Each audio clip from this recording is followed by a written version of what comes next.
Can you hear me? Yeah. What's it sound like? Sounds good. Can you see anything? Where's the mic?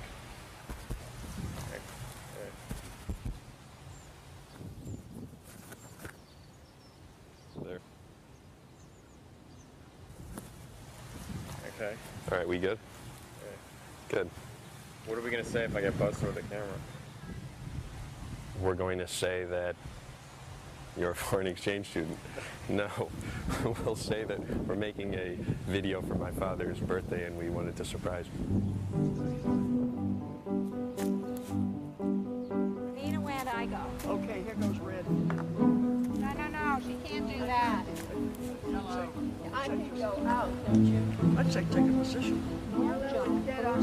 Red is not dead on yellow, so I can come. Hey, Dad, how you doing? You may not film this. Would you feel uncomfortable? Yes, you may not do it. Just go play golf. Go on. Play golf? Just go play golf. You cannot film this. I'm serious. Somebody here? Yes, this is my son, Jamie. Hello, good to see you. Jamie Johnson, that's my dad. Am I a violation of the dress code? As long as it's white, you're fine. Well, this is so exciting. You know, I don't think I've ever seen people playing croquet in all white before. Well, what do you mean? That is the uniform.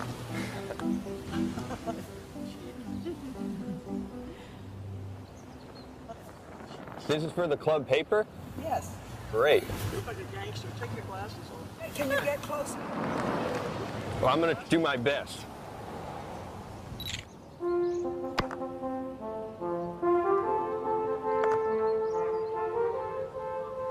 Wonderful shot. Are there teams? Yes, don't you play? I wish I did. Well, you should get your father to teach you. He's good. He's hiding that from you. He's hiding a lot of things from me, apparently. It's an interesting game, Yeah. because you can use other people's balls. What a cheer now. Kill, kill. Are you in college? I graduated from New York University, and I've been working on documentary films. How? Really? Yes. What kind of a documentary are you doing? Actually, it's about wealth and issues of social class and things like that in America.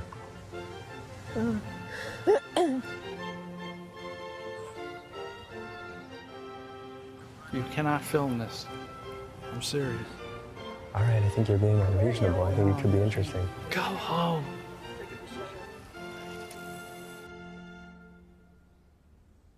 This is really what makes a family great. The center of a family, what I see is a white, beautiful sphere of pulsing energy, inside of which all of you sit. And you're all atoms growing energetically, helped by each other. And that I know I'm a lucky guy. puts out energy, doesn't it? My great-grandfather started the Johnson & Johnson pharmaceutical company, and my father inherited a fortune worth $1 billion. Frankly, delight. People of this character are in that first circle. Every year my family meets with an advisor to discuss our finances, The barn, that when you're looking for and he a usually trustee, says you're the looking same for people thing. to be in that first We circle. keep getting richer. And frankly, if they are in that first circle, the In protectors fact, need to- our family's fortune is growing faster than ever. We're part of a small number of American families that own most of the country's wealth. Having so much in the hands of so few can't be good for America. family of all of you grows. It's a problem I've asked my father about before, but he has no patience for it. I can't tell you how, how to solve these problems. Don't reach for that shit. I gotta go. I gotta go. We're not done. We're done. Dad, just wait. I have more questions. I'm not an expert on these issues. What do you want from me? It's obvious that my dad doesn't want to talk to me, and I think I know why. When he was my age, my father made a movie about poverty in Africa. I know his family severely reprimanded him for making his film, and that's probably why he's so reluctant to participate in mine. For them, shining a light on the extreme gap between rich and poor hit too close to home. The wealth gap is hard for rich people to acknowledge anywhere in the world, especially when it's in their own backyard. Today in America, the disparity between the haves and have-nots is worse than it's ever been. Now the top 1% of Americans, like my family and me, own roughly 40% of the country's wealth, and we share an aggregate net worth that is greater than the net worth of the bottom 90% of individuals combined. Even though the last 28 years have brought America the largest economic boom in the history of finance, most of the rewards have gone to those who were already at the top of the ladder, and they still do. Average members of the 1% now earn over $1 million a year, while a majority of Americans earn close to $35,000, which is what the average CEO earns for less than 1 day of work.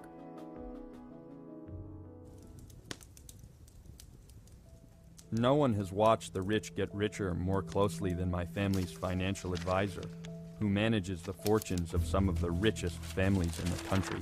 Jamie, I'm not against you making the movie. The movie is fine for you to make. It's good for you to have something to do with your life, and it's a good project, but you don't know what the hell you're talking about. You have no idea the scope of and the impact of what you're saying is. And before you know it, it has had unintended consequences which you can't even imagine. And it becomes bigger than you ever thought, and it's taken forever to get to where we are. You don't need to go blowing up the apple cart, you know? It's crazy. I hate to see you doing this to yourself. What about the facts and figures, though? I mean, what about the data? You're making a fool's argument, and it depresses me to see you doing it. And you should just do a little bit more work on it.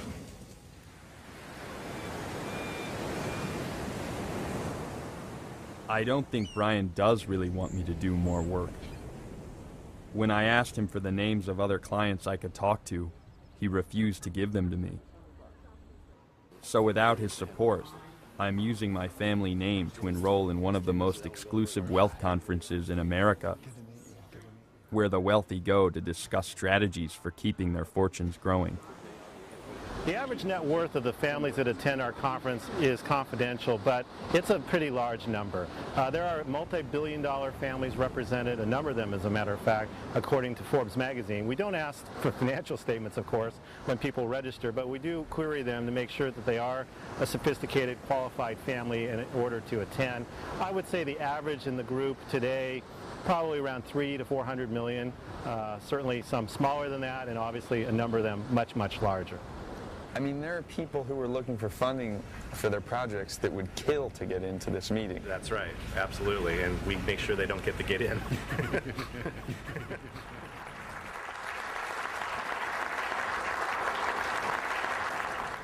My goal as I get older for the families I serve, the few that I'm still consulting to, is to see if I can help them get to their 5th generations in good shape and go on from there. Family Wealth, the book you have in front of you, is about the first 3 generations.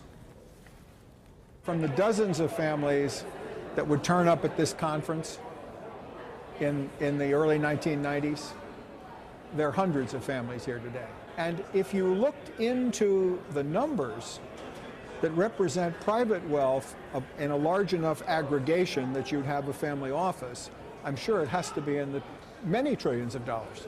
There is much greater good done by the people with the wealth in creating jobs, creating business opportunities, and in philanthropy than otherwise. And I would say that it makes more sense to me to encourage business ownership, encourage wealthy to generate that wealth so that wealth can then be shared rather than take it from individuals to then redistribute it through social policy and transfer policies of Medicare, Social Security, etc. I hope that didn't come out sounding crass, by the way. You know what I mean? It's like, I don't want to sound, okay. You know what I'm talking about? It's like, don't take the money from me.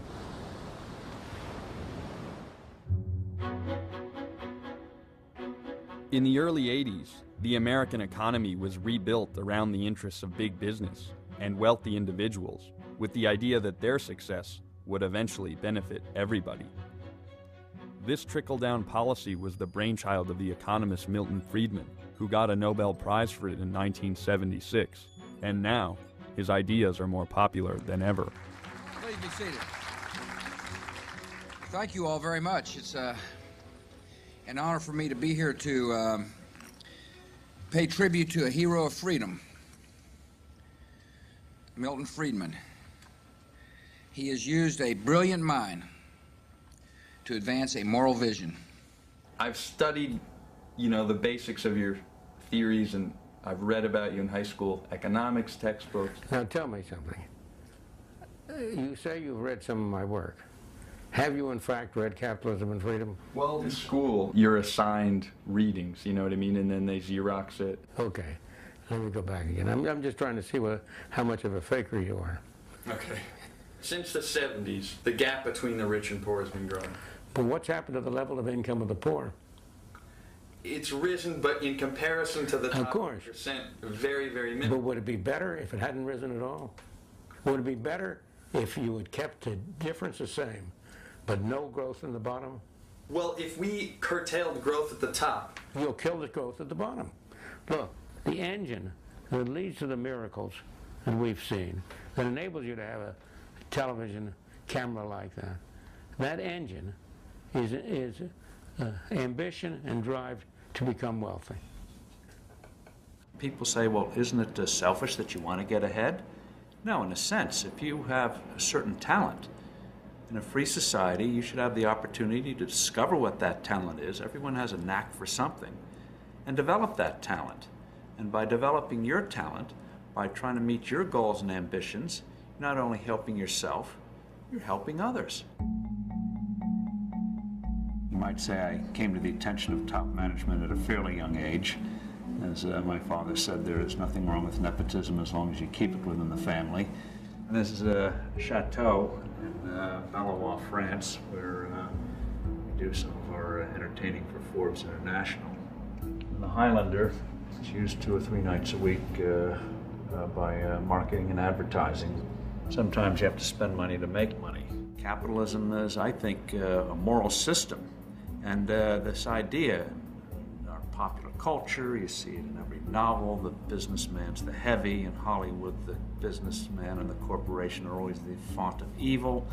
But in the real world, even if you have an unpleasant personality, even if you're the kind of person that make babies cry, and you're just out for yourself, you're not going to make it unless you're doing something for other people. And given all the flaws of human nature, the system has worked.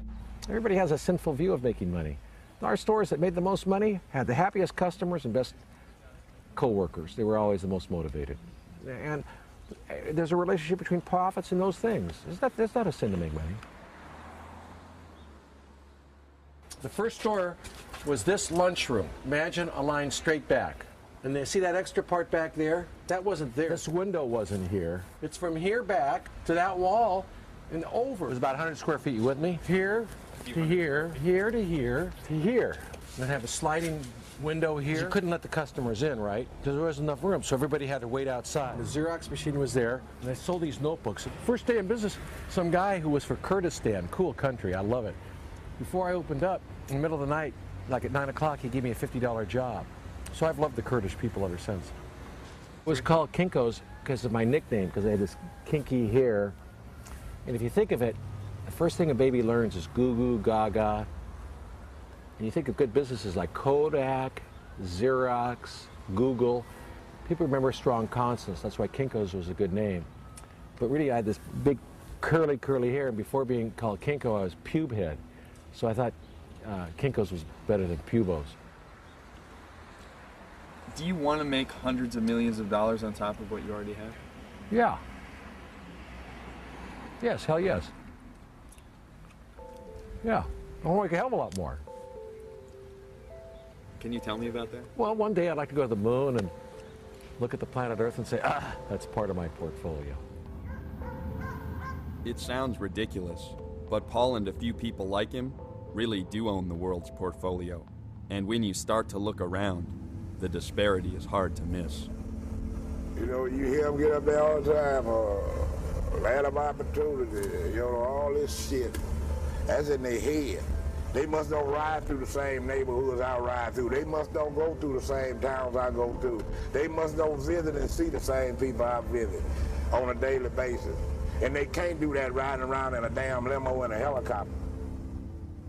Wealth inequality is probably at an all-time high in the United States. We have reached levels of inequality that you've seen only in the oligarchies of South America. Starting here with the Tale of Two Cities, what you have is a level of concentration of wealth probably never seen before in our history.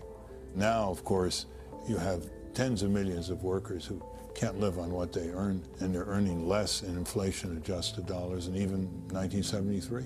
Countries like Peru or Venezuela, Colombia, even Brazil, there have been armed rebellions going on for decades now. And given the sense of frustration among the working class in this country, I would not rule out the possibility of this kind of armed rebellion in this country. It's hard to say why that particular bullet was shot, but you know, it's a neighborhood where a lot of things are changing, where a lot of people are upset, where people have been pushed out of their homes by real estate value, not being able to pay their taxes, whatever else. You know, I've tried to think about it. I've tried to think about if I were out there and someone else were in here, what would cause me to be resentful or envious.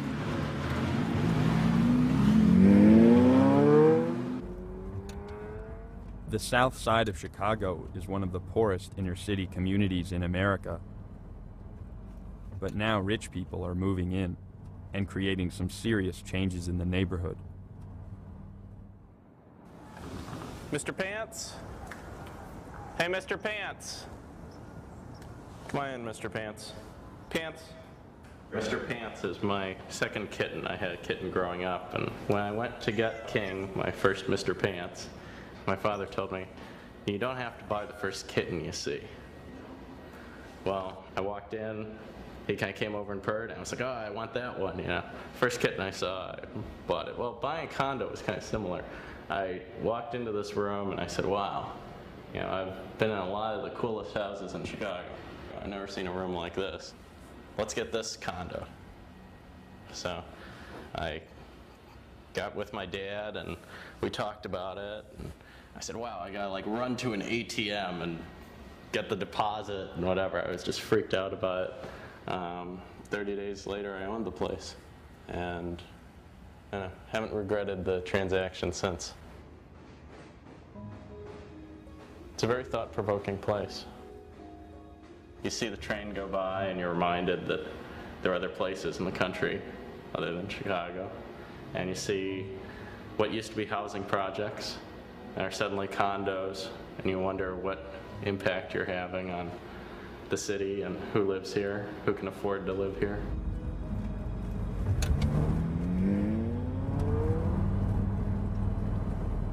It wouldn't be such a big deal if the change weren't so drastic. So these buildings used to be public housing. Now they're being taken condo. Sure, you put in new windows and you spruce the place up a little, but the fact is that someone who is using the public housing system lost his home for each one of these units that's being created.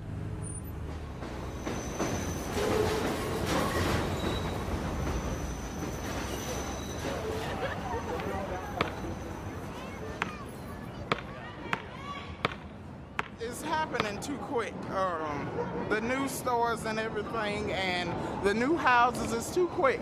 The subway right there, all of this is, I mean, it's too quick. It's too make-believe to be true. Because like 5 years ago, you would have never dreamed that those nice condos would be there, and then the subway would be there. Overall, I think gentrification is a tool that solidifies the stratification of classes. There are people who live in an area that becomes 100% people like them. 3 big tools have been used in a lot of areas. First, you build a big police station. Secondly, you tear out all the basketball courts. And lastly, if there's a local public school that poor people attend, you tear down the school. They closed 3 schools up in our neighborhood. The middle school, the high school, and the baby school. Why? They closed 3 buildings. I don't know. I guess they trying to push us out the neighborhood. It's decent people living in the project. You know, pay their rent, people work. You know, everybody ain't the enemy. Just say that. Hey, what's happening? You lived here Yeah, I lived here approximately my whole life, 28 years to be exact. So this is the garbage they put up here that they supposed to have been taken down because the problem they had is fixed. This is our lobby. The phones used to work when the police used to have a police station right here. This used to be their police station right there. What happened to that? We ran them away. Well, the people ran them away because they was on BS. That's our mailboxes. Half of the doors don't lock on the mailboxes. Do you have email? Do I have any mail? I ain't checked the mailbox today.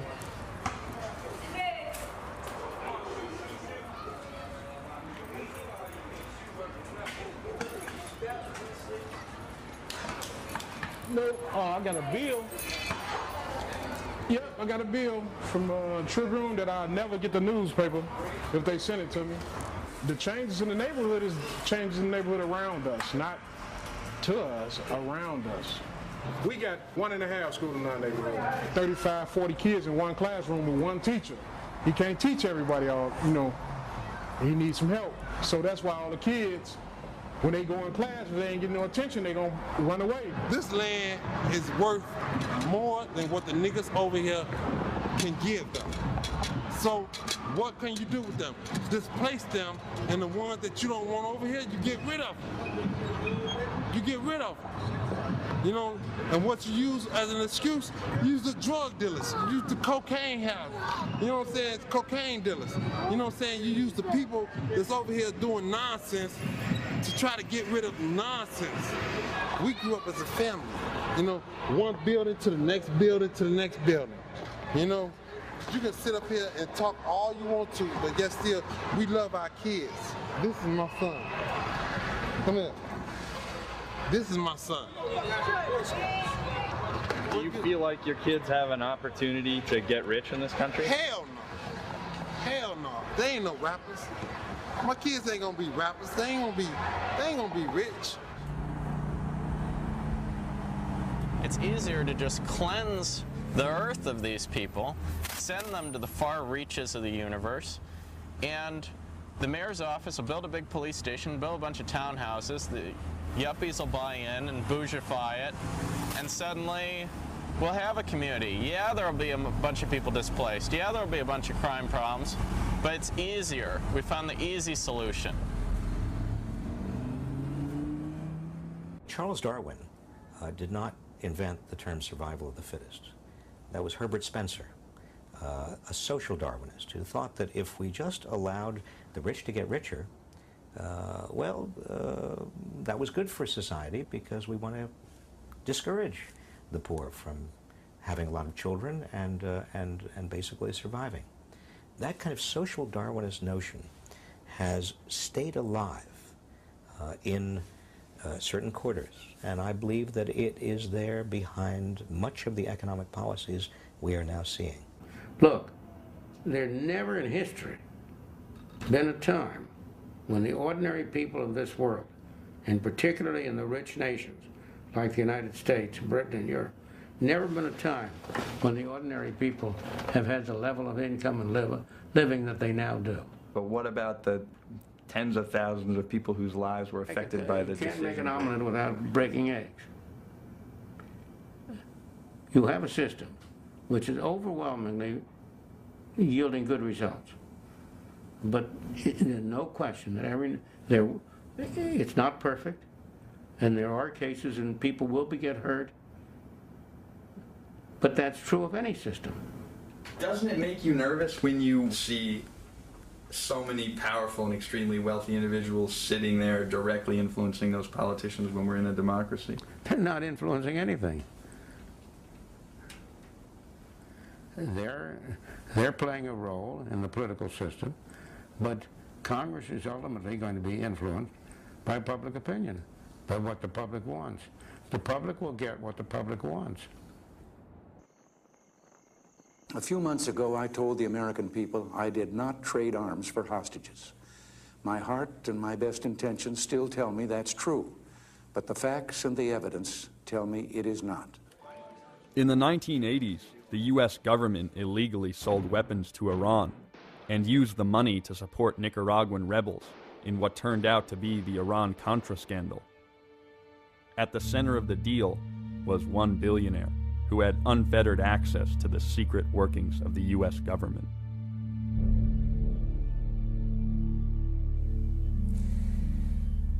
We got involved in this Iran-Contra story, which unfortunately backfired a little bit on everybody.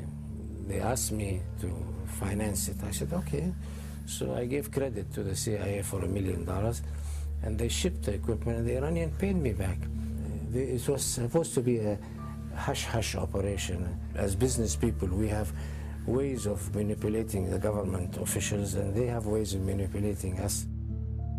I take advantage of opportunities that come.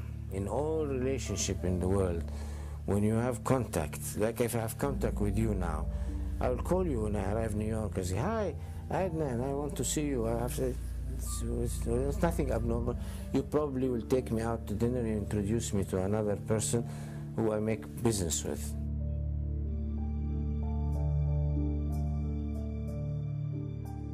You would say you're not an arms dealer and you never were? No. The truth is, if you investigate through the records and so on, you find out we never dealt in arms. It was just a title given to us by the press.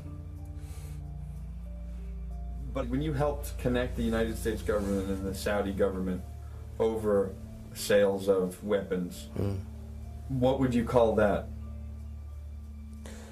Marketing. I worked with the British on the Lightning program. I worked with Raytheon on the missiles. I worked with Northrop on the F-5. But this is normal business. This is the whole life around the free system is like that. It's been the case for the last 25 years in the United States that the amount of money flowing into the system for political contributions has been a major shaper of who gets what within the economy, because they always want something, whether it's a tax change or it's a change in regulation or it's a subsidy or what have you. And as a result, there are a number of studies that show the people giving the money have often had the greatest benefit in terms of what happened to their stock price or their own personal fortune. Meet the kings of sugar, Pepe and his brother Alfonso Fanjul of Palm Beach, Florida. Critics estimate these plantation owners make an extra $65 million a year off the sugar program in American consumers. The government puts the total cost to consumers at least $1.4 billion a year. The Vanjuls, there is no story of the Vanjuls. If you're got me up this morning to talk about the Vanjuls, and we're making an issue of the Vanjuls as such, we could get it over with in a hurry.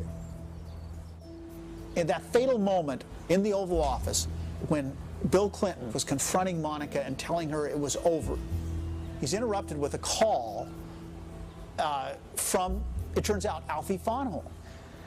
Alfie Fanjul was very concerned that Al Gore had made a speech the day before saying that sugar companies were going to have to pay for the cleanup of the Everglades.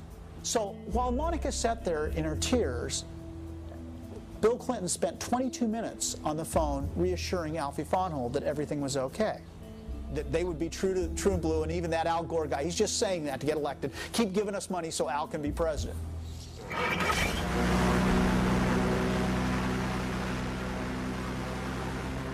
Nobody knows exactly what it costs to produce a pound of sugar in the Everglades, but it's the second most profitable crop to tobacco in the United States, and it has made the Van Hool family extraordinarily rich. The incredible thing is that for every pound of sugar grown in the Everglades, and we're talking about hundreds of millions of tons, the American taxpayer guarantees a price of 22 cents a pound, way above the world price of 7 cents a pound. The sugar program is a combination of import quotas and a guarantee that the government will buy any surplus. It limits dramatically, it limits to almost nothing the amount of foreign sugar that's permitted to enter the U.S. That means if you need sugar in the U.S., you have to buy it from the U.S. sugar producers. And that results in the price being artificially raised. There's a shortage, usually, and so the U.S. price of sugar is higher than the world price. So you can go to Canada and the price of sugar is 1/3 of the United States, or Mexico is 1/3 of the price in the United States. And they guarantee the price. So if there is too much sugar in the United States, the federal government will buy the sugar at the high price. It makes zero economic sense. Here the country is running a $500 billion a year deficit, and we're subsidizing sugar production in the Everglades, which is damaging the same system that we're spending hundreds of millions of dollars to repair. If you really think about it, it's nonsensical, it's even comical. If it wasn't so hideous, it really would be laughable.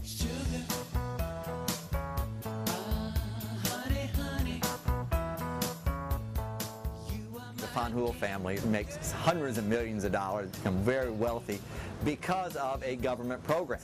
And there's no reason why the federal government should create a program to make the Van Hools richer. We're in effect subsidizing the Van Hools and hurting the American public buying products that have sugar in it. One was the Republican, one was the Democrat. Alfie Van Hool was the single largest contributor in Florida to the Clinton campaign, and his brother was the largest contributor to the Republican Bob Dole campaign. They had it covered either way. What we're talking about is somewhere over $400,000 to various people in contributions to the Republican National Committee. They are putting down, in most of these cases, their occupation is with the Florida Crystals Corporation. That's the Sugar Corporation. Yeah. Well, that's them. Money doesn't decide every issue in politics, but most issues it plays a major part in. And if you're going to try to understand politics and why things happen the way they do in Washington, you have to, as they say, follow the money. That's an industry. How democratic is that? It ain't. It is called free enterprise. It is free enterprise.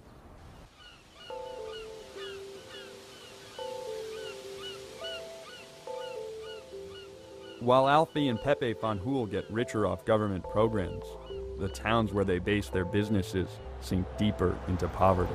Well, this city of Belgrade is a labor community because we have a lot of agriculture in the area. Sugarcane being the largest, and it has a vast majority of ethnic backgrounds, or what's that word I'm looking for? Ethnicity.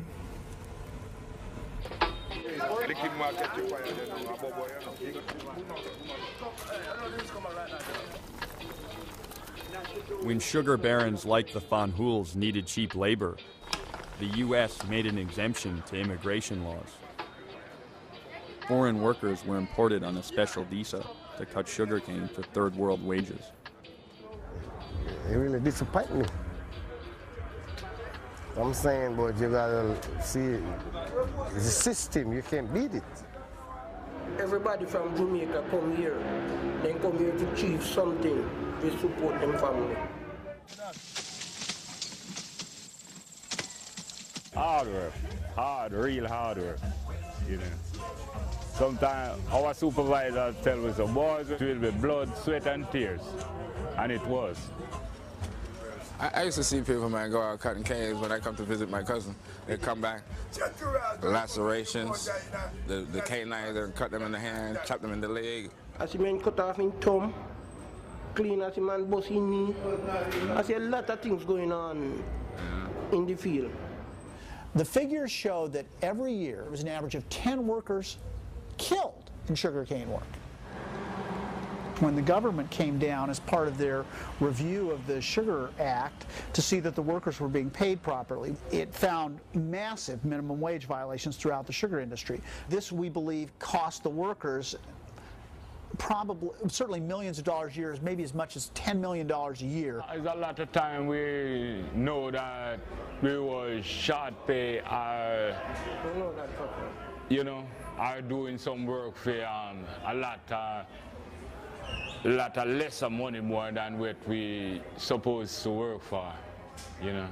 But ain't nothing much we can do about it. Yeah. Guys go out there and they work all day long. How much you made today? $35, $40. You got to work your behind off to make $50. Although the Van Hoels deny wrongfully cutting wages and putting their workers' safety at risk, eventually mounting lawsuits and increasing scrutiny caused them to mechanize their sugar harvest. Many of the migrants who had come to work in their fields stayed in America, hoping for other opportunities, but they haven't made it very far. Do you think it makes it difficult for the people living in that community to change their lives when they're raised in that community because they live in those conditions? No. I mean, there's a lot of talent down there. A lot of talent. You know, this community here has produced several famous football players. Okay? Fred Taylor for the Jacksonville Jaguars. So that's the way they... I mean, that's just one of the ways. Jesse Hester used to play for the Colts and the Raiders. His family lives right back here. I mean, that's just one of the things. I mean, and then there's other athletes, and there are a lot of talented people in this community.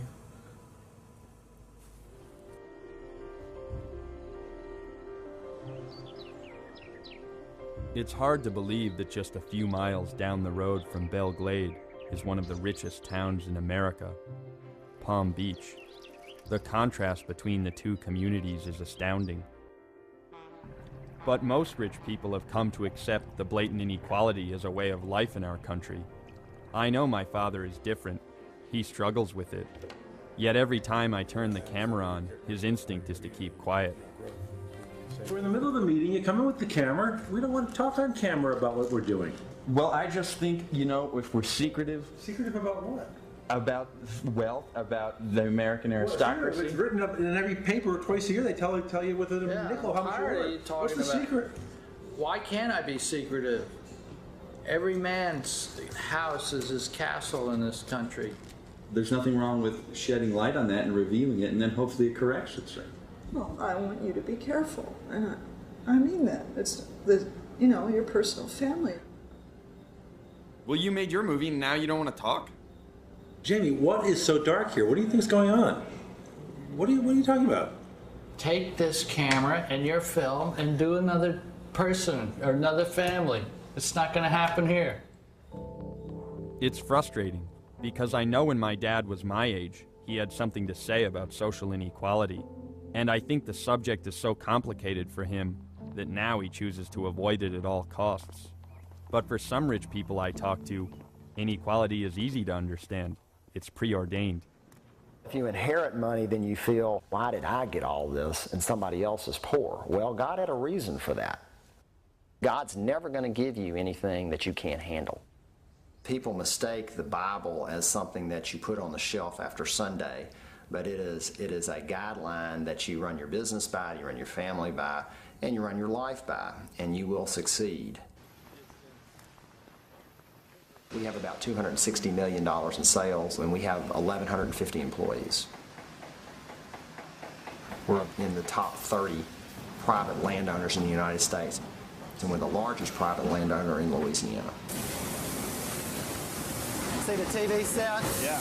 They're all around the plant, and that shows each worker how they're doing real time. It's like the proverb, don't muzzle an ox while it's treading. And what that means is keep everybody happy, and they will do a lot better job. We have a plasma TV in the lunchroom so that we can communicate better with the employees. You might have seen some scripture up there. Is that from the Bible? Yeah, Marketplace Ministries is a company chaplain service that we offer free to our employees. They get breaks during the day and they can come in the lunchroom, have Cokes and sandwiches and so forth, and get their informations, infomercials, I should say, up there. They see what's happening. It's easier for a camel to go through the eye of a needle than a rich man to get into heaven. Back then, rich people in the Jewish states were the most pious. They were the ones they thought that God favored the most because they were wealthy. Just because you're wealthy doesn't mean you're not going to get into heaven. It means that God has given you a lot of assets to be stewards of, and He's going to sit back and watch how you do it. I think empathy is a very, very important quality. How do you motivate people to have a business if you're not empathetic to your customers and workers? Hi. How you doing? Crazy, crippled, well, out of my mind, eating my bread and, taking a little nap, Yeah. I got this t-shirt, it's kind of crazy. What's a good, black and white's a good combination nowadays. Oh. Go. 50 cents. 50 cents, that's good. Hey, you got $1? Okay. That would really help me out. I can go to the store and fix myself up. Okay. Hey, thanks for coming by. Hey, cool. And what is your name? Paul. Hey, Paul. What's up, Nice to Paul? see you, buddy. Take care. I don't usually give homeless folks money. Unless a homeless person is playing music or trying to better themselves, selling pencils or doing something, I generally don't do much. In this case, I thought the most genteel way to also have him leave was possibly give him $1. You want to live like Mother Teresa. I mean, how do you take it to an extreme? How much do you, if you want to really be the minimalist, you live like Mother Teresa, or it's always an ambiguous thing. You should have a little bit of guilt and a little bit of pride. I don't know how to answer it. I'm the great-grandson of the meatpacker Oscar Mayer. And when I was 16, my father told me that I was going to inherit enough money, so much money that I wouldn't have to work. But I made a decision to give up that wealth. I grew up in a wealthy suburban community. And I went to school with kids who came to school in chauffeur-driven cars. Kathy Iacocca. His dad was Lee Iacocca, Alfred Taubman's son, who owned Sotheby's auction house. These were the kids I went to school with. So I grew up in a wealth bubble. But I remember thinking at that time, there's something wrong here. Something about unfairness. That's about as much as I remember that little seed was probably planted then. And then I wrote my dad a letter basically telling him that my intention to give away the money that I had. He called me after he got the letter. He said, I'm coming to Boston. I want to talk to you about this. And he came out and he said, you've been away from home for about 10 years now. I don't quite understand this decision. Maybe you should sort of tell me what's happened since you left home. And so he listened to me for a while, just talk about that. And then he kind of, at the very end, he says, okay, I understand what this is about. I don't think it's a good idea. And my questions have to do with, have you really thought through all the consequences of this? Like, what if you have a child one day, and that child has a severe disability? And he really pushed me on all these what if questions, all the sort of worst case scenarios. For me, it always came back to, well, I would be in the same boat as 98% of the people I know. I do meet people today who say, it's hard to get by on 50 million, I need more. I think those people are sick, to need that much to have a good life. I mean, I think you gotta take a look at yourself there, buddy. If you feel like you don't have enough at that point.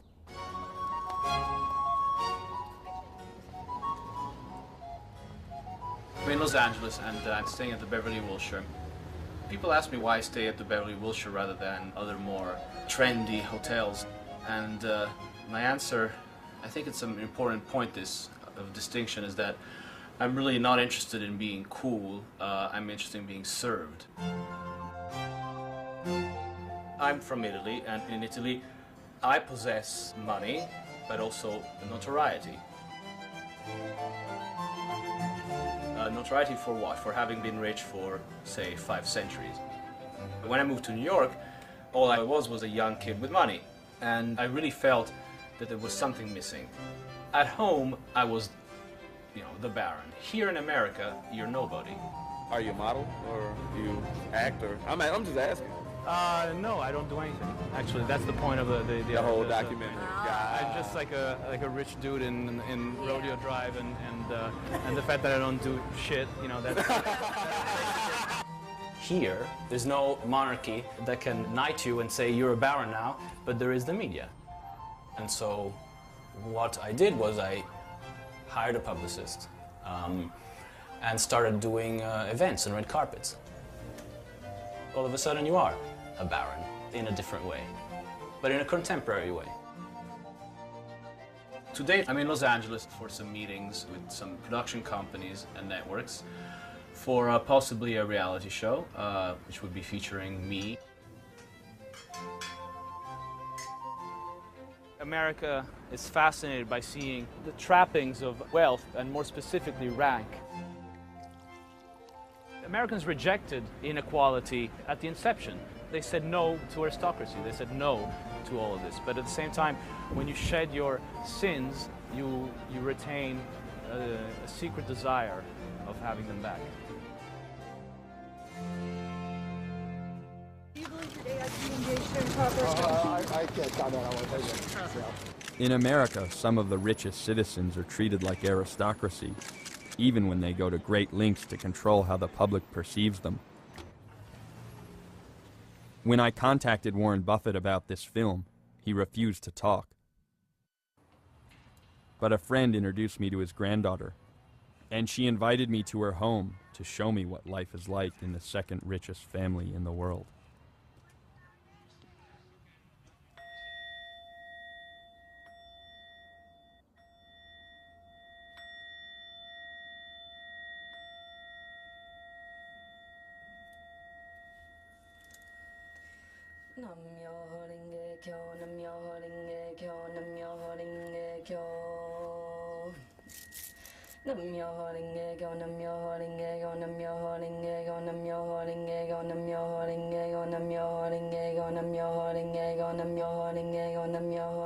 I think when we can really let go of excessive stuff and the need to, kind of have excessive stuff is a real, there's a lot of dignity in that. I've been very blessed to have my education taken care of, and I have my living expenses taken care of while I'm in school. After we're out of school, we don't get any money from our family. I work for a family here in San Francisco. I do a lot of organizing of just things in their home, organizing of toys. I'm actually pretty good at looking at a very messy closet or space and making order out of chaos. So that's something I'll do before the kids come home, and then usually when the kids get home, I'm responsible for very general things like bath time and dinner time and homework time. I think it's a very weird thing to be working for a very wealthy family, considering I do come from one of the wealthiest families in America. And I feel that the family I work for feels a bit of humor around the fact that I am from one of the wealthiest families. A wealthier family than I believe they are. I don't want to make any assumptions, but I think that might be the case. And I think we all kind of find it odd and also just wild and a little bit funny that that's the case.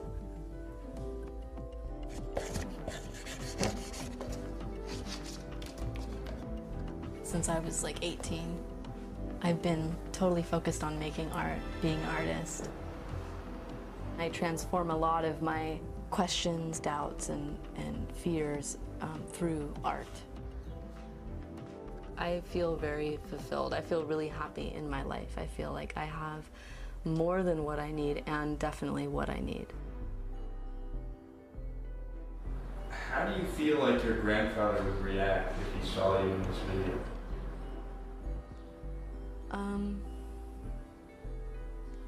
I definitely fear judgment. Money is the spoke in my grandfather's wheel of life. I think either people are coming from a place of love or fear, and fear drives us to want to hold on to things and not share because we're afraid that there's not enough for ourselves, and if we let go, you know, we're gonna not have enough for ourselves. Fear is what stops most wealthy people from talking about their money. In many cases, children in wealthy families are nervous that they're going to get punished for what they say. I don't think Nicole or I expected how severely her grandfather would react to her presence in this film.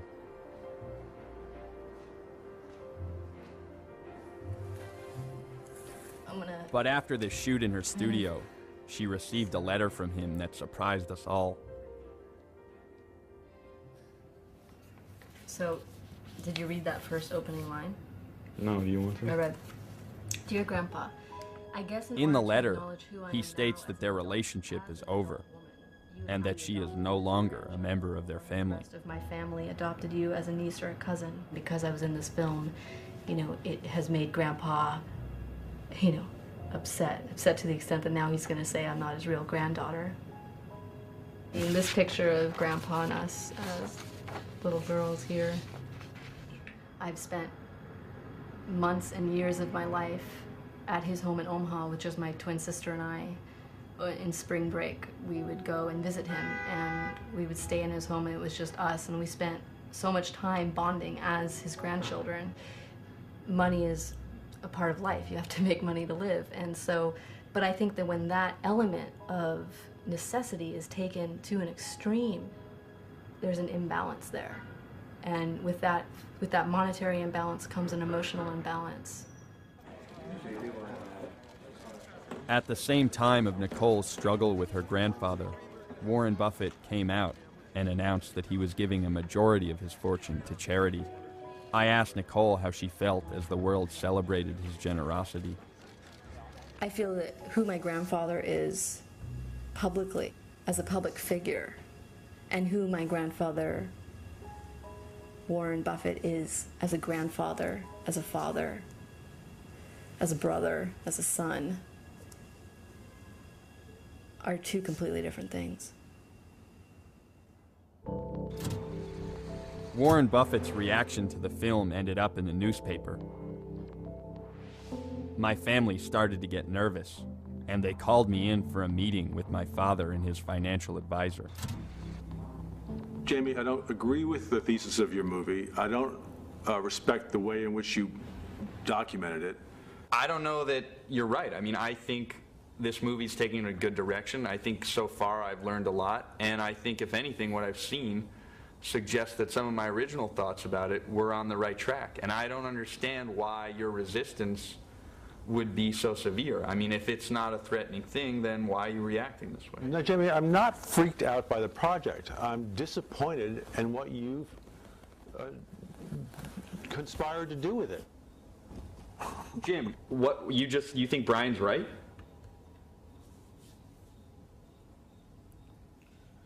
What do you mean, Brian? He's upset. I can understand it. I'm not sure whether he's right or wrong, but I feel like this movie is a good idea, and I feel like I've got to go forward with it either way. I can't take any more. It's too much for me.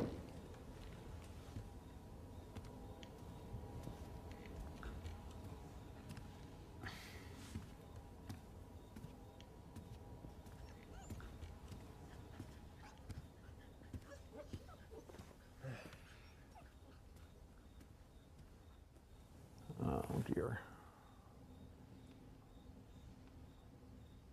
Well, Brian, I don't understand why. I'm human. I get pissed off when you say, okay, fine, I'll go do my homework, and you don't.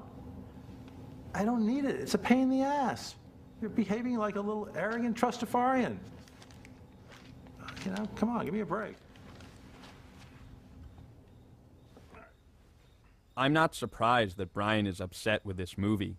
His job is to ensure that members of the 1% keep getting richer. And for him, the growing wealth gap is an indication that he and people like him are doing their jobs. But not all rich people see the growing wealth gap as a good sign. For some, it's a problem that needs to be reversed. People who have been enabled to accumulate very, very large wealth have an indebtedness to society for having made that possible. They live in a place which generates individual wealth. The creation of the microprocessor, the human genome research, the internet, none of those things would exist but for the $90 billion that the federal government spends every year on basic research. People don't really see the role that the use of tax dollars plays in making our economy so vibrant. Hold on. What if we had a slightly more aggressive tax system and supported the bottom? You would have less growth, and the bottom would be poorer. Would in the end up worse off. You would do harm, not good. Look, people don't pay those high taxes. They find ways of getting around it. And you're never going to be able to stop them from finding ways to get around it. I mean, I think there's definitely merit to that, and I certainly wouldn't advocate socialism. Well, you are advocating, excuse me, don't talk that way. You are advocating socialism. That's exactly what you're advocating. You're just not willing to call it socialism. I'm just advocating a slightly more progressive tax structure. That's socialism. If you're going to have a society of balance, the load of the taxes have to fall on the people with the money. And I don't resent the very wealthy. As a matter of fact, I'd like to be one. But I do think that many of the wealthy people understand that they could probably pass a little bit of another tax break to have a little left for a head start. Back in the old days, you would tax passive income, meaning dividend and interest income, differently than salaried income. Right now, a guy making money from dividends pays 15% tax, but a soldier over in Iraq pays 40% tax, 30% income tax. Imagine the idea of a worker going to a foundry every day, heat, dust, working. Imagine a society that says to that foundry worker, you're going to pay more share of your income in federal income taxes than the multi-millionaire is going to pay on his or her dividends and capital gains. Entrepreneurs and small business owners are also singled out for punishment by the estate tax, better known as the death tax. When you die, if your assets flow to your descendants, then the descendants that receive it are required to pay a tax on that transfer. The estate tax in itself is really, to me, anti-American. It is a redistributionist type tax because that money has been taxed and taxed and taxed all throughout your life, and then they tax it again. Taxes on estates are criminal, but and are unethical, in fact. The estate tax, in about 5 years, will only apply the federal estate tax to about 4,000 estates, the real rich estates, 10 million and above. Maybe it's even less than that. But the propaganda by the Republicans and the rich have been so relentless that most people think, gee, my estate should go to my kids. The federal government shouldn't tax it. You don't pay the estate tax unless you are already extremely wealthy. It's mythological that this is for small farmers or for small businesses. No, we're talking about the wealthiest people in this country. I remember in 1997, there was this big push to abolish the inheritance tax, and at the time I was like, wow, where did this come from? Now I know that the Mars family and the Gallo family and all these enormously wealthy families bankrolled an effort to abolish the inheritance tax. Forrest Mars, net worth $10 billion, lives in Virginia and wants to get rid of the estate tax. I mean, how much money does he want to pass on, It was December 2000 that I got an email from Bill Gates Sr., the father of the founder of Microsoft, who said, how can I help? He said, the idea that we would eliminate the estate tax is just wrong. He says, well, I'll call Warren Buffett and George Soros and Paul Newman. And so I said, all right, you call your friends and I'll call my friends and we'll see what we can do. I'm here talking to people in the Senate about the federal estate tax bill. The Republicans are trying to repeal it. Their constituents don't like to pay the tax, and they're trying to help their constituents by repealing it. How's everything in Seattle? We are developing a very serious wealth disparity. And the fact of the matter is that the disparity has developed even though we do have an estate tax. So I hate to think how bad it would be if we hadn't had an estate tax over this time. If we continue to reduce the estate tax on the schedule we now have, it means that we are going to have the children of the wealthiest people in this country owning more and more of the assets of this country, and their children as well. We're going to have family dynasties of a sort that we had in the late 19th century. Meanwhile, the rest of the country is going to have to be paying more and more in taxes to keep us safe from terrorism, to make sure we have roads and bridges and education and the minimum amount of health care we do, Medicare and Medicaid. It's unfair. It's unjust. It's absurd.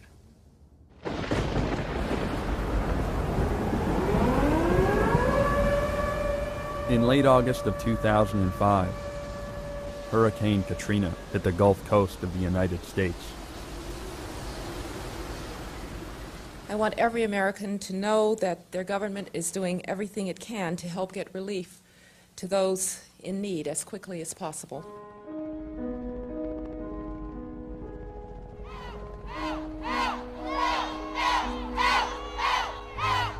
They told us if you want to be rescued, go to the Superdome. All of a sudden, now they're telling us go to the bridge. We have very few resources. What are we supposed to do? It is wrong. We have no water. You could have dropped it from the sky from them helicopters. How's a 3-week-old infant gonna be able to survive out here with no milk, no water? Look how hot he is. He's not waking up very easy. We have regular insulin. There are like bodies floating past my front door, you know? Bodies floating past the front door.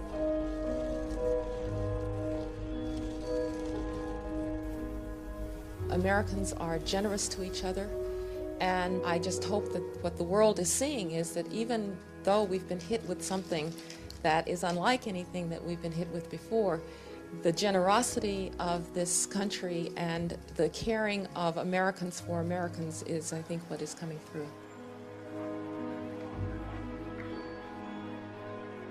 For 5 days, tens of thousands of people waited for help from a government that had seemingly forgotten them. When the president finally did show up, he didn't seem too worried about those most in need. Out of the rubbles of Trent Lott's house, his had lost his entire house, there's going to be a fantastic house, and I'm looking forward to sitting on the porch. While the president enthusiastically planned his future visits to Trent Lott's beach house, thousands of people waited outside the Superdome for food and water. Within a few days of the disaster, people already living on the edge of poverty were pushed to increasingly desperate measures to survive. Hey, drop! Hey, drop!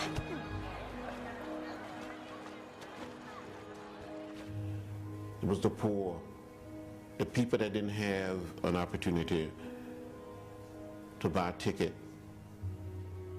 or didn't have an automobile to get out of New Orleans.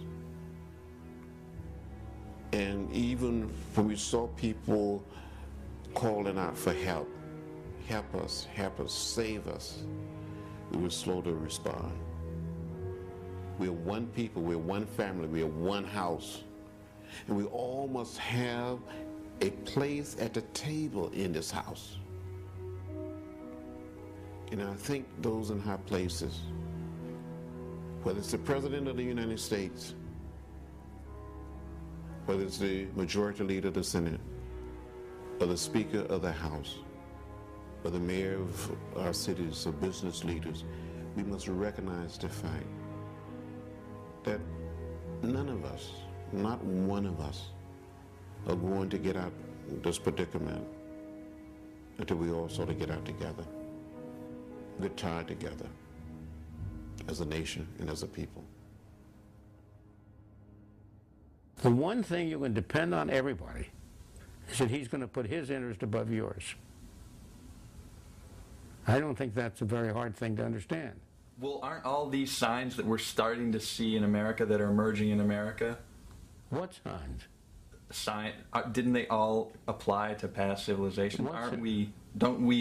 We're not exempt from those rules of history, are we? When our society collapses, it will not be for the reasons you've cited.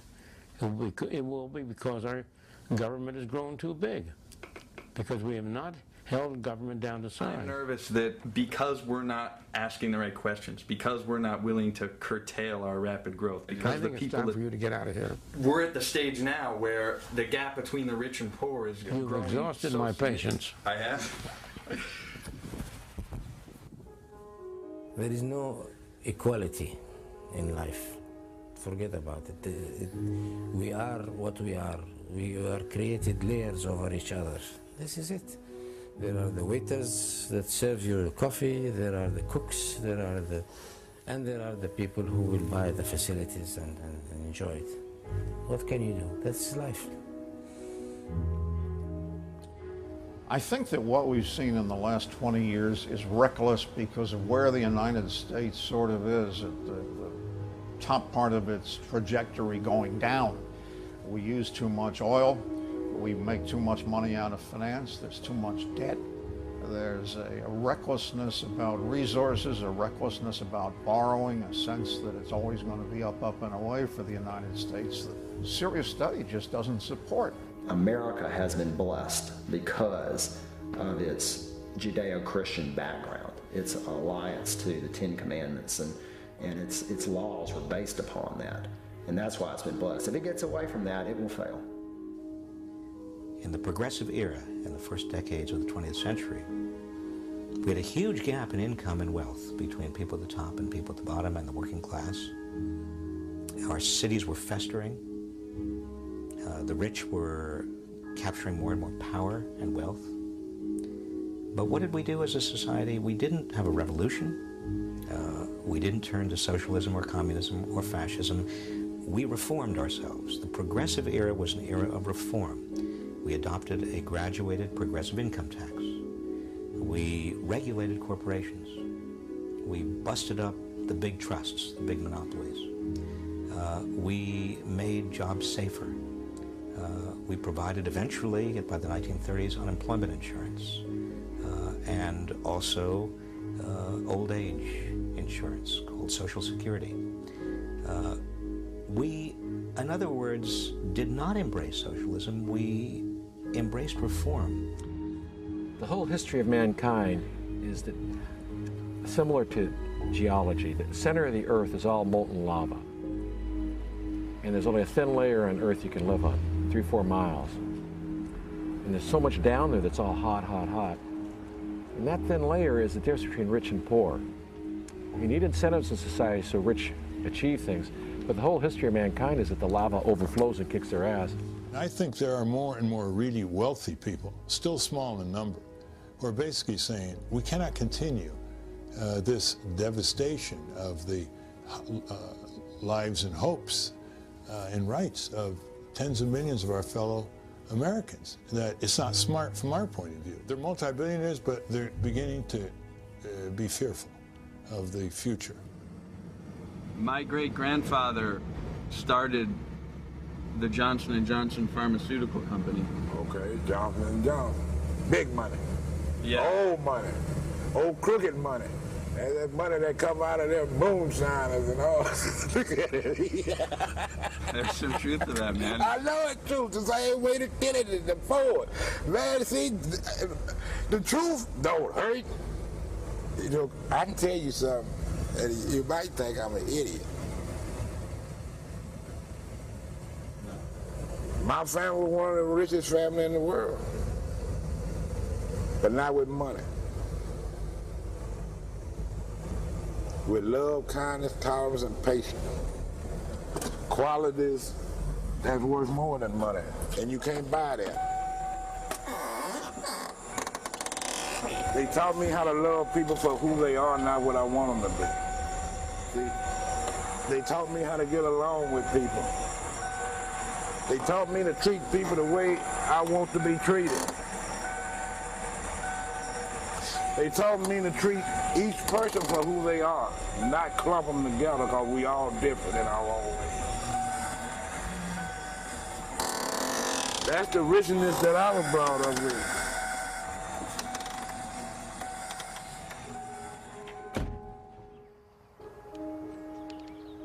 I know making this movie's been a little bit complicated for you. It has been complicated, Jamie. I wish that I'd shown more outward support from the very first, because, you know, I am proud of you, and I hate to have to tell you this because I cry all the time, but it's true. And I just wish I'd shown you right away how proud I was of you and how much I agreed with what you're trying to do. I wasn't born rich, so I might have started out with a very different set of ideas. And I've tried to be sensitive to your dad's ideas about it. And a little bit careful, you know, somewhat considerate of him and how he likes it to be, and so that creates a little conflict, and that creates a little conflict about the movie. What is so complicated about it? When I first married your dad, he was, after all, a surfer and a painter. And he was not the grown person that you see today. And I think you and he could spend time exploring that. And now we've come to a conclusion, and I know you have some questions to ask me, and I'd like to proceed with them. Well, what about the movie you made when you were my age? When I was much younger, just out of college, I got involved in charitable giving to an anti-apartheid organization that was making a film in South Africa. It involved wages and workers in certain companies. When it aired on public television, Johnson & Johnson, I know, was included in that. And several people connected with the company started to complain to the CEO there about, what's Jimmy Johnson doing? He's undermining our business. My name also appeared on the film credits, and I remember going down to meet with the CEO at the time, and I began to realize that it was a story with two sides. That yes, they didn't pay that high. Forget it. What? It's going nowhere. Just keep going. You got what I feel, and I can't give you solutions for the world. What do you mean? Well, if you have a way to help, you should do it. If you can affect one or two lives, you've done a good work. I don't think you are necessarily set the goal of changing the world, because it's maybe beyond what's possible.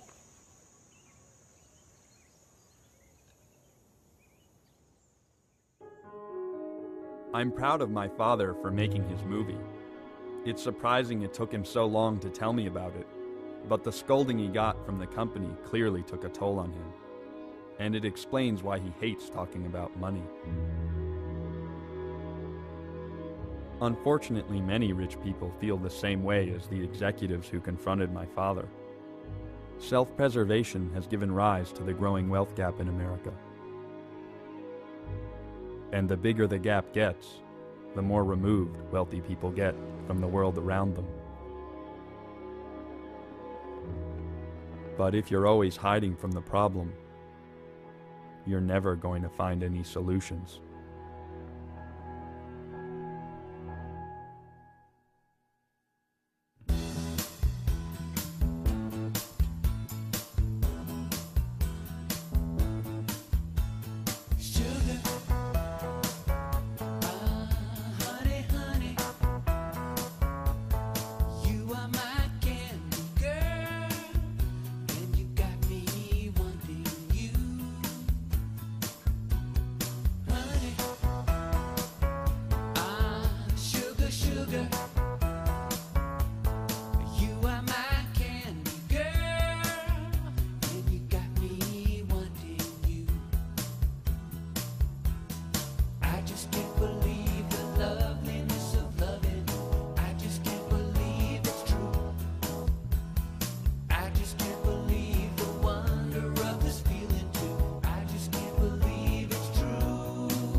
Inside of which all of you sit. And you're all atoms growing energetically, helped by each other. And that I know I'm a lucky guy. puts out energy, doesn't it? My great-grandfather started the Johnson & Johnson pharmaceutical company, and my father inherited a fortune worth $1 billion. Frankly, delight. People of this character are in that first circle. Every year, my family meets with an advisor to discuss our finances. And he usually says the same thing. We keep getting richer. And frankly, if they are in that first circle, In fact, our family's fortune is growing faster than ever. We're part of a small number of American families that own most of the country's wealth. Having so much in the hands of so few can't be good for America. It's a problem I've asked my father about before, but he has no patience for it. I can't tell you how, how to solve these problems. Don't reach for that shit. I gotta go. I gotta go. We're not done. We're done. Dad, just wait. I have more questions. I'm not an expert on these issues. What do you want from me? It's obvious that my dad doesn't want to talk to me, and I think I know why. When he was my age, my father made... Well, what do you mean? That is the uniform.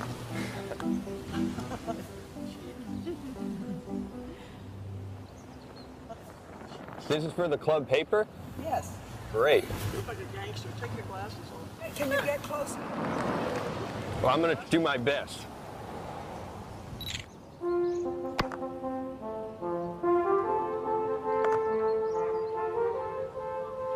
Wonderful shot. Are there teams? Yes, don't you play? I wish I did. Well, you should get your father to teach you. He's good.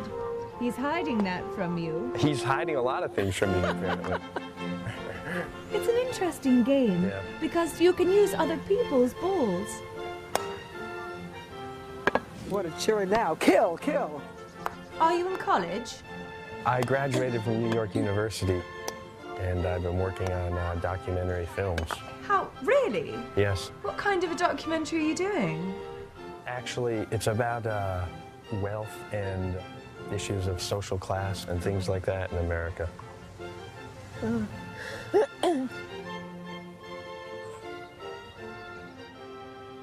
You cannot film this. I'm serious. All right, I think you're being unreasonable. I think it could be interesting. Go home.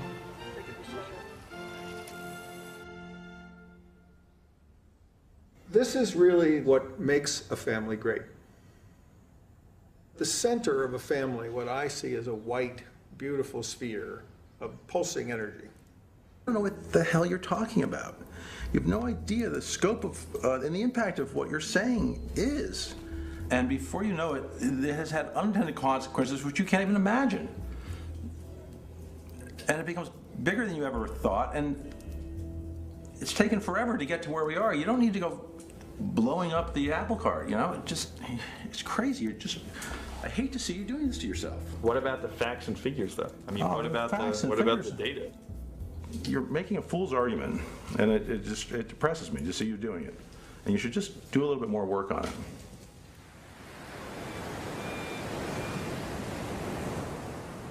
I don't think Brian does really want me to do more work.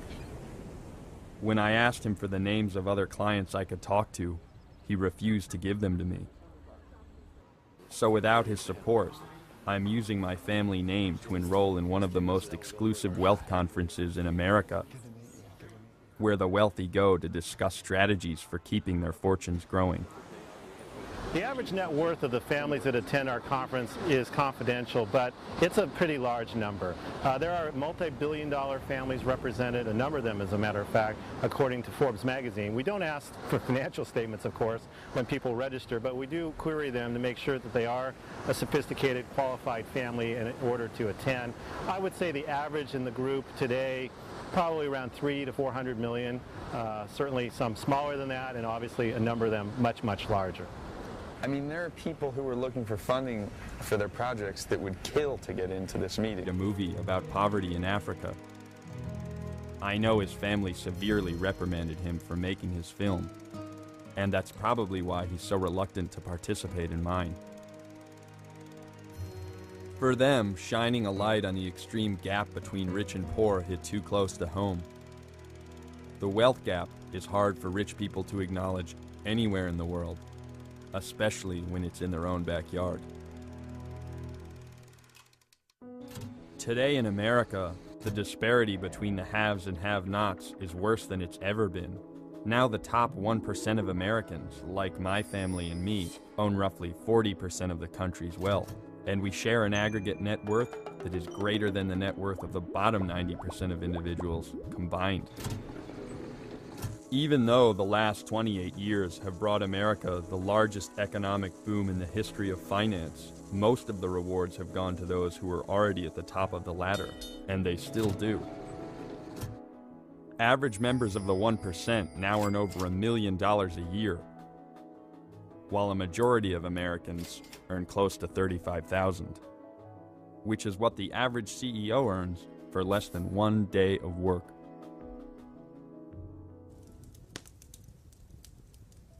No one has watched the rich get richer more closely than my family's financial advisor, who manages the fortunes of some of the richest families in the country. Jamie, I'm not against you making the movie. The movie is fine for you to make. It's good for you to have something to do with your life, and it's a good project, but you don't.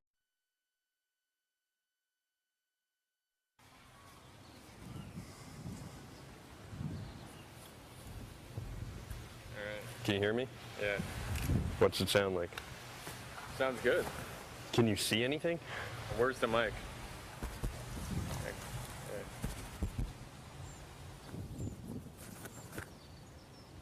There. Okay. All right, we good? Good. What are we going to say if I get busted with a camera? We're going to say that you're a foreign exchange student. No, we'll say that we're making a video for my father's birthday and we wanted to surprise you. Nina, where'd I go? Okay, here goes Red. No, she can't do that. Hello. I can go out, don't you? I'd say take a position.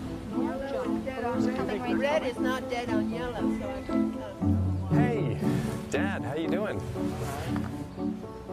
You may not film this. Would you feel uncomfortable? Yes, you may not do it. Just go play golf. Go on. Play golf? Just go play golf. You cannot film this. I'm serious. Somebody here? Yes, this is my son, Jamie. Hello, good to see you. Jamie Johnson, that's my dad. Am I a violation of the dress code? As long as it's white, you're fine. Well, this is so exciting. You know, I don't think I've ever seen people playing croquet in all white before.